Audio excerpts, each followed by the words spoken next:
প্রত্যেকটা ঘাসকে যদি কেটে কেটে কেটে কেটে যদি কলম বানানো হয়, কে বলেন? জোরে বলেন, এই সবাই বলেন। তারপরেও কথা কয় না, মুখ চুপ করে আছে। আল্লাহর নামটা একবার জবানে নিলে আল্লাহ খুশি হয় না বেজার হয়? খুশি হয়।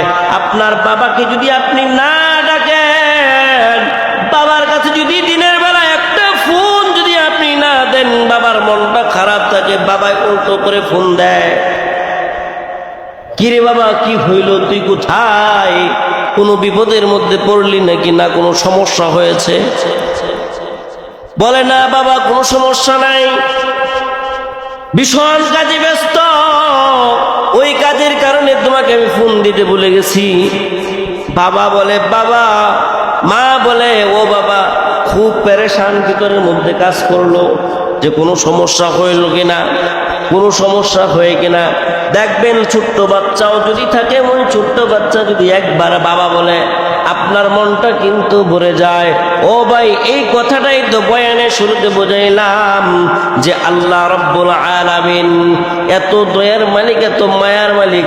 এই মায়ার মালিককে একবার ডাকলে মায়ার মালিক কতবার আমার ডাকে সাড়া দেয় এর কোনো গণনা নাই। সুবহানাল্লাহ। আল্লাহকে ডাকবো আল্লাহর জবান দিয়া।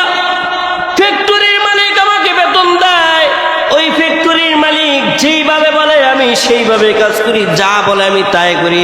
যদি বলে দাঁড়ায় থাকতে হবে, আমি দাঁড়ায় থাকি। যদি কয় বসে থাকতে হয়, আমি বসেই থাকি। যদি বলে এই দিক থেকে ওই মাথায় যায় বা আবার এই মাথা থেকে আসবা, তাই করে। বলে যে এই কাপড়টা নিয়ে ধুইরা থাকবা, তাই করে। বলে তোমার কাজ হইলো ক্যামেরার দিকে তাকায় থাকা, তাই করে। একটা ফ্যাক্টরির মালিক আপনাকে আমাকে 10,000 20,000 বড় জোরে 1 লক্ষ টাকা বেতন দেয়। এই 1 লক্ষ টাকা বেতনের কারণে যদি আমি এই হুকুমটা পুঙ্খানুপুঙ্খানু 8 ঘন্টা 12 ঘন্টা যদি আমি মানতে পারি, তাহলে বলেন তো দেখি, যেই মালিক দাঁড়ানোর মতো শক্তি দান করলো, যেই মানুষ যেই আল্লাহ দাঁড়ানোর মতো শক্তি দান করলো, যে আল্লাহ দেখার মতো শক্তি দান করলো, যে আল্লাহ ধরার মতো শক্তি দান করলো, সেই আল্লাহর হুকুম কেন মানি না?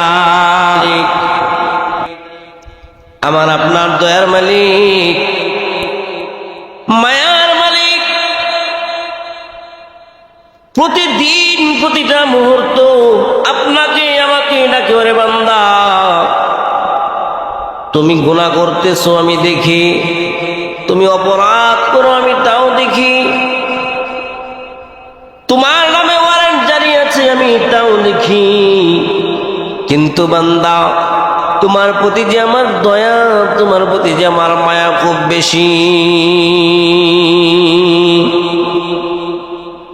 ও বান্দা, তুমি যদি ওই গুনাহ থেকে, ওই পাপের কাছ থেকে ছেড়ে আসো, আমি আল্লাহ, আমি দয়ার আল্লাহ, আমি মায়ার আল্লাহ, তোমার ওই গুনাহগুলোকে আমি ডেকে রাখবো, দুনিয়ার কোনো মানুষের কাছে আমি ফ্লাশ করব না। সুবহানাল্লাহ।